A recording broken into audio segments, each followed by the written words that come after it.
Olá pessoal, bom dia a todos, espero que estejam todos bem.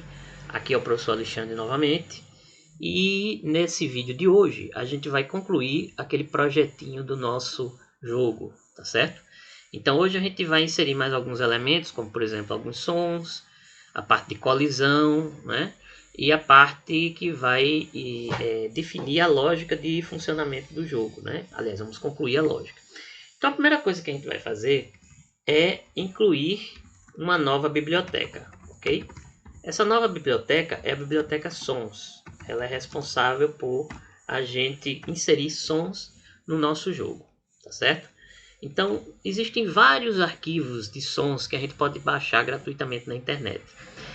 Para sons de explosão, tiro, motor, nave, etc., a gente geralmente utiliza a extensão WAV, Wave, que são arquivos bem pequenos e que não influenciam quase nada no desempenho do nosso jogo.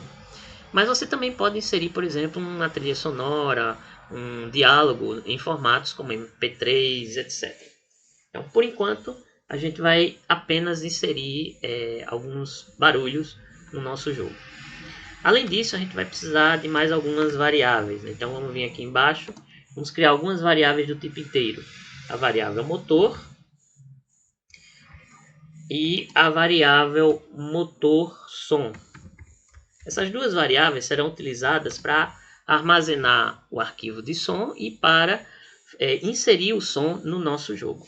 Além disso, vamos precisar também de mais duas variáveis, explosão e explosão som. Também, da mesma forma, associadas à parte da explosão de um objeto na tela do jogo. Ok? Muito bem. Então, vamos descer aqui um pouquinho mais. Na função início, certo? A primeira coisa que eu vou fazer, logo aqui ao entrar na função início, é definir o volume do meu som. Então eu vou chamar aqui a minha biblioteca sons e aqui eu vou chamar o método definir volume, tá? Eu posso botar qualquer valor entre 1 e 100, né? Isso aqui indica o percentual do volume do som. Então, se eu colocou 100 aqui, significa que o volume do som está no máximo, ok? Então, quem quiser pode variar isso aqui e ver como é que se comporta no seu jogo. Muito bem, aqui dentro da repetição enquanto, nós vamos chamar mais uma função, a função mover pedra. Isso aqui que vai definir o movimento da pedra, né? Nós ainda não criamos essa função, por isso que está dando esse errinho aí, mas logo em seguida a gente vai criar isso aí. Dentro da função inicializar, a gente também vai inserir alguns elementos. Então eu vou chegar aqui e definir qual é, por exemplo, a posição que a minha pedra vai aparecer. Eu quero que a minha pedra ela apareça sempre no topo da tela, em algum lugar aleatório lá no topo da tela, certo? Então eu vou trabalhar com a variável pós pedra x, que vai me dizer o valor do eixo x da pedra, certo? Então aqui dentro da biblioteca útil, eu vou chamar um método chamado sorteia, tá?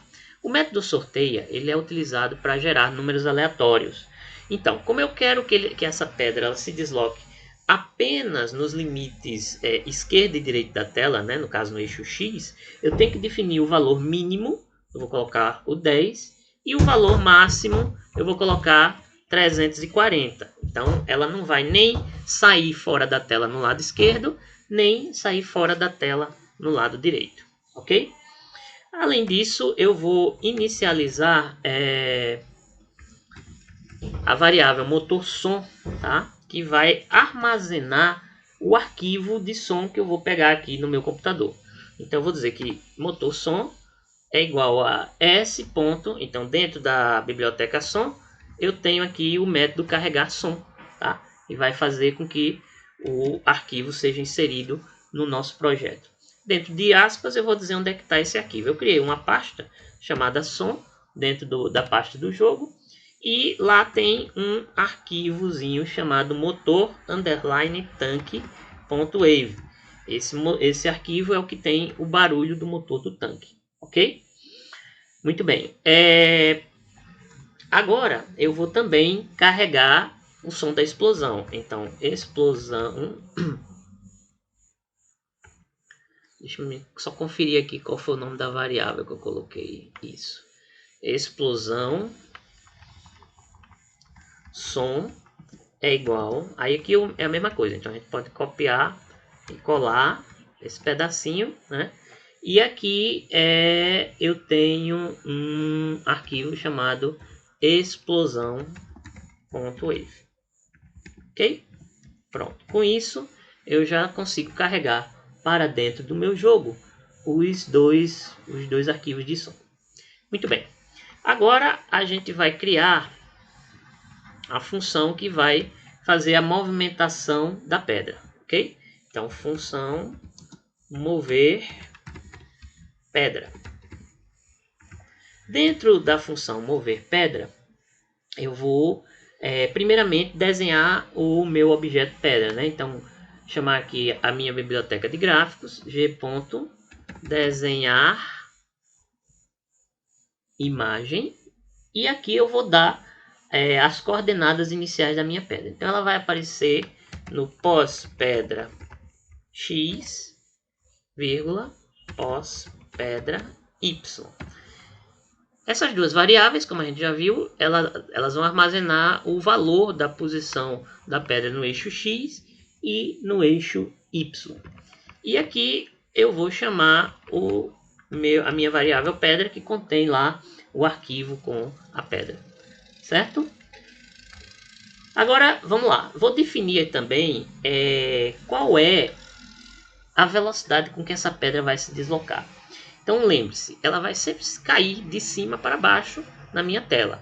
Então, eu vou trabalhar com o eixo Y. Então, pós pedra Y, que é a variável que contém esse valor da posição, vai ser, eu vou incrementar o valor dessa velocidade, dessa variável com a variável velocidade pedra, tá? Então ele vai deslocar a pedra de cima para baixo com uma velocidade que foi definida lá em cima como sendo a velocidade da pedra. Como eu falei nos tutoriais anteriores, a gente pode melhorar isso aqui no futuro colocando níveis de dificuldade diferentes. Então você pode, por exemplo, a partir de um certo nível do jogo, você aumentar a velocidade de queda da pedra para ficar mais difícil do tanque desviar da pedra, ok? Agora na biblioteca útil eu vou chamar aqui o método aguarde. O que o método aguarde faz? Ele vai esperar por um determinado tempo. Então, para essa pedra não cair muito rápido, mesmo eu mudando o parâmetro da velocidade da pedra, eu vou pedir para ele aguardar 1 milissegundo para dar um tempinho maior e também para a gente fazer ajustes finos no futuro se houver necessidade. Então você pode variar esse número aqui e fazer ajustes finos na velocidade de deslocamento da pedra. Muito bem, agora vamos fazer o seguinte, vamos verificar então, se houve uma colisão, né? Ou seja, se a pedra bateu no tanque, tá? Então vamos lá, aí aqui eu vou chamar uma outra função que nós ainda não criamos, chamada ocorreu underline colisão, tá? Então, o que essa função faz? Ela vai verificar se em algum momento houve uma colisão entre os objetos da tela, ok?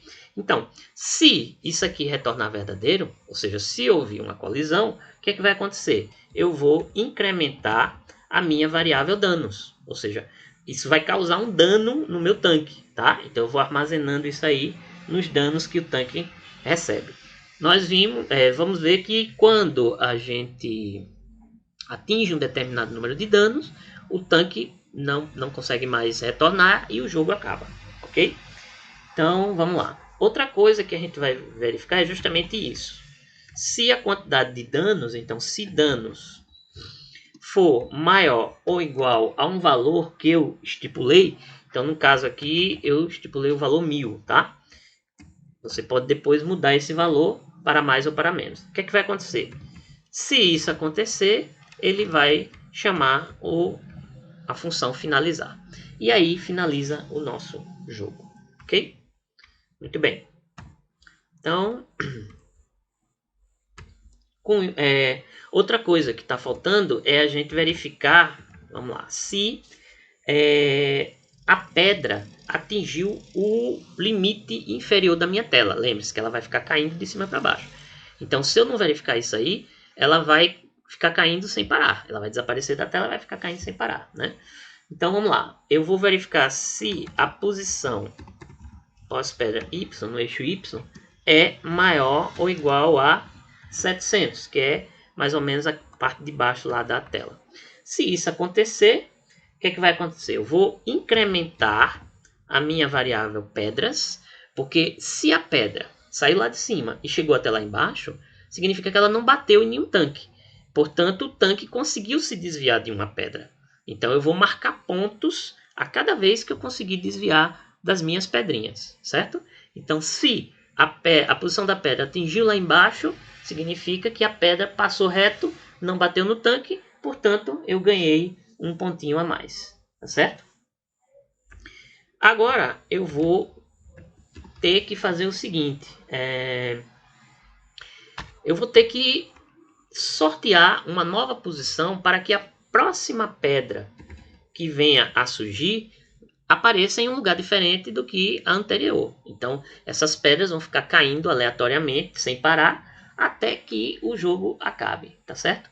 Então, agora eu vou trabalhar novamente com o eixo X e vou sortear novamente um valor entre 10 e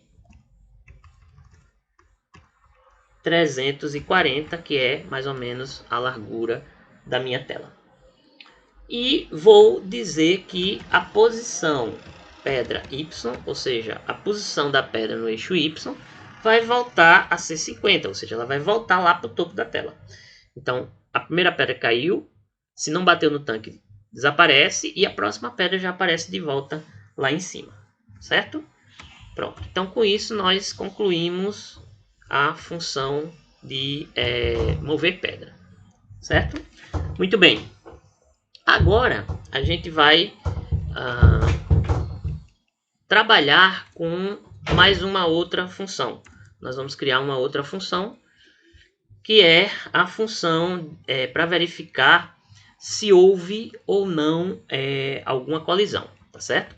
Então aqui no final do código eu vou criar a função. Essa função ela vai retornar um valor, então esse valor vai ser do tipo lógico e o nome da função é ocorreu colisão.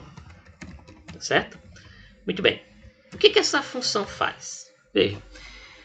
A colisão ela ocorre quando a posição de um objeto coincide com a posição de outro objeto na tela.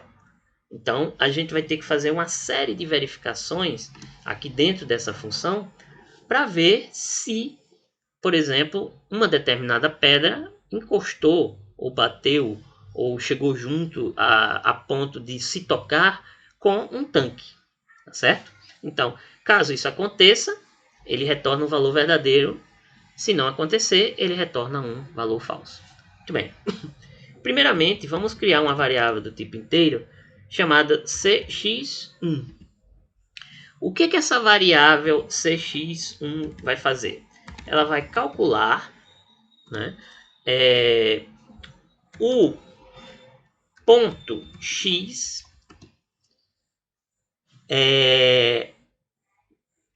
do ponto central. Aliás, ela vai calcular o valor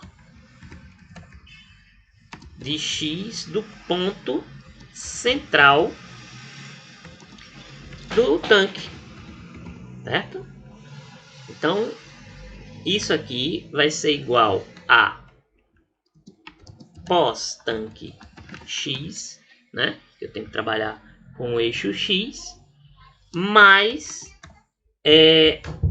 a largura do tanque dividido por 2. Então, esse cálculozinho aqui vai encontrar o valor do ponto central do tanque no eixo x, certo? Ora, se eu preciso disso para o eixo x, eu também vou precisar para o eixo y. Então, copiei e colei, né? E agora eu vou definir outra variável chamada CY, que é igual a pós-tanque Y. E aí, nesse caso, eu vou trabalhar não com a largura, né? Mas com a altura do tanque, certo? Muito bem. Então, a mesma coisa. Calculo o valor de Y no ponto central do tanque. Beleza. Eu também vou precisar saber esses valores referentes à pedra, tá certo? Então, vamos calcular agora o ponto do valor x referente à pedra. Então, vou chamar de CX2 pós pedra x. Então, eu vou ver aqui qual é a posição da pedra, né? Então, eu vou precisar da sua largura, L2, dividido por 2. Então, calculo o valor de x do ponto central da pedra. Muito bem. Copiar novamente e colar. E aí, eu vou precisar da mesma coisa no eixo y.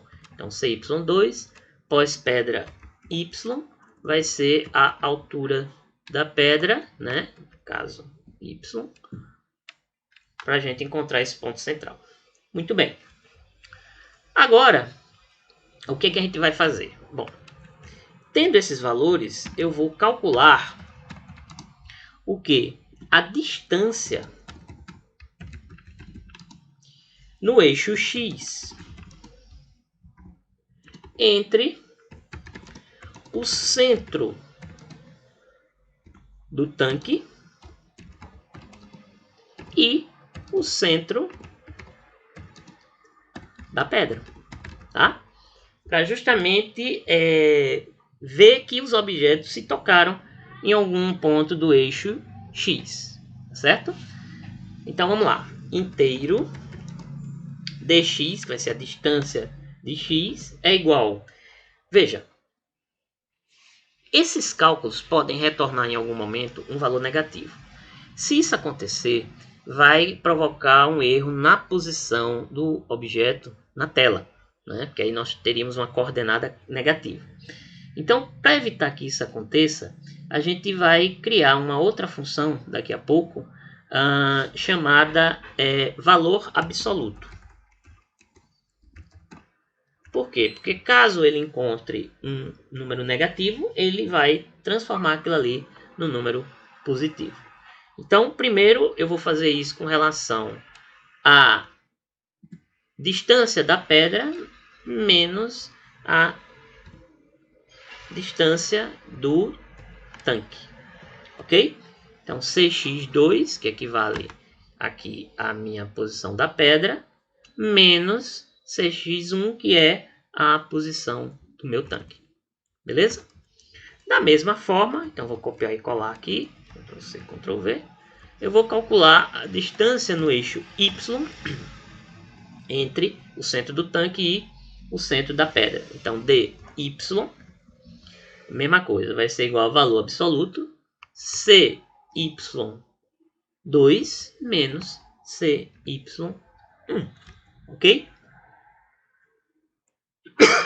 Vamos lá. Agora, o que é que eu preciso saber? Se a distância entre os centros dos dois objetos no eixo Y, no eixo X, for menor que a distância mínima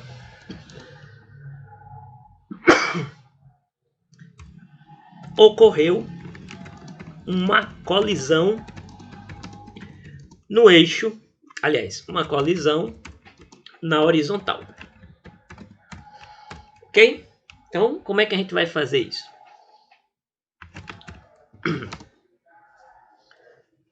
Eu vou criar uma variável do tipo lógico chamada colisão horizontal e vou dizer que ela é igual a distância mínima de x menor que distância mínima aliás, a distância de x, do eixo x, verificar se ela é menor que a distância mínima de x, certo? Da mesma forma, eu vou fazer isso para o eixo y.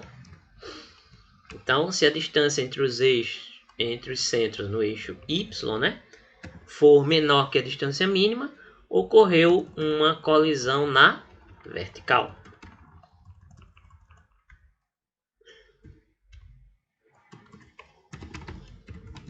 Ok? Então, colisão vertical é igual a dy menos dm de y, certo? E aí eu vou retornar, já que a minha função ela retorna um valor lógico, né? Então retorne colisão horizontal e colisão vertical. Então eu vou retornar estes dois valores.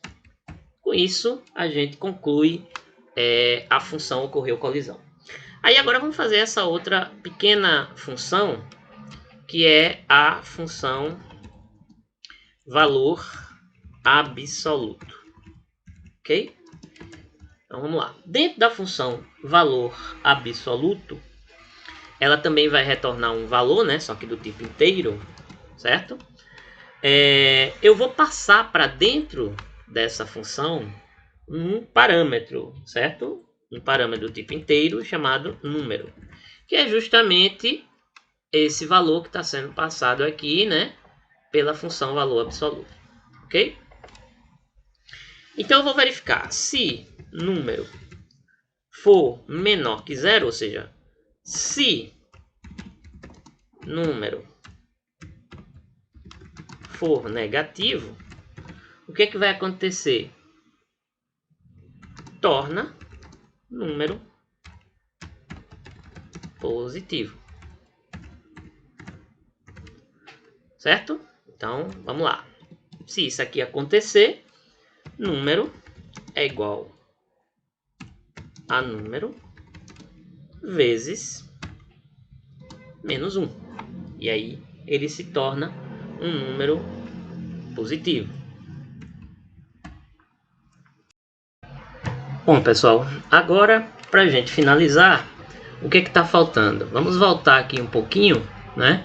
Na função mover tanque, nós vamos verificar o seguinte: se ocorreu colisão, ou seja, se houve uma colisão entre o tanque e alguma pedra, então o que é que vai acontecer? Eu vou chamar a minha variável explosão e vou reproduzir um som, tá? Que som seria esse? Explosão, som. É só verificar se a variável é essa mesma, né? Isso.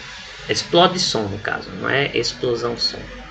Então aqui, explode som. E aqui eu vou colocar como falso para ele fazer apenas uma vez, ok? Explosão, certo? Muito bem. Além disso, eu vou definir o volume de reprodução. Aqui é diferente. É o volume que ele vai executar a explosão, o som da explosão durante a execução do jogo, né? Então eu vou chamar aqui o meu explosão e o volume vai ser 100%. Ok? Além disso, quando houver uma explosão, eu vou desenhar uma imagem na mesma posição do tanque no eixo X e no eixo Y. Tá? Que imagem seria essa? No caso, a imagem do explode, né? Que seria a imagem da explosão. Então, quando houver colisão, ele vai reproduzir o som da explosão e vai mostrar a figura de explosão no lugar do tanque. Agora, se não houver, né? Então, se não houver colisão, o que é que vai acontecer? Eu vou pegar esse bloco que estava aqui embaixo e jogo aqui dentro, que é aonde ele vai desenhar o tanque normal, né? E eu vou também colocar aqui, ó, motor é igual a s.reproduzir som, e eu vou chamar o som do motor também false, e vou aumentar o volume. Então, copiar isso aqui.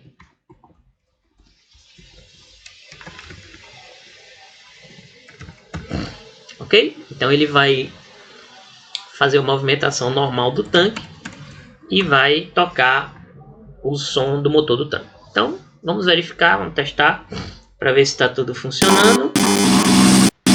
Então, olha lá, explodiu, fim de jogo. Então, eu só consegui desviar de 2 pedras, ok? Então, nosso joguinho está funcionando. Espero que todos tenham gostado e que consigam executar aí no computador de vocês o joguinho de forma correta. Vocês fiquem à vontade para fazer modificações, melhorias, etc. Agora eu vou postar lá no Cigar um desafio para vocês. Quem quiser e quem puder, tiver condições, tente fazer um jogo. Crie o seu próprio jogo, né? Aproveite esses exemplos que eu coloquei aqui para criar um joguinho do jeito que você achar interessante. E aí, quando você concluir o seu jogo, não tem prazo essa atividade, né? Como o nosso calendário acadêmico está suspenso, então vocês vão ter até o final do semestre, seja lá quando for o final desse semestre, tá? Se conseguirem fazer, postem, né? Zipa lá todo o conteúdo do jogo e posta lá no Cigar para eu dar uma olhadinha. E os jogos que ficarem bons, bacanas, a gente socializa com os outros colegas, tá bom? Então, muito obrigado a todos e até a próxima.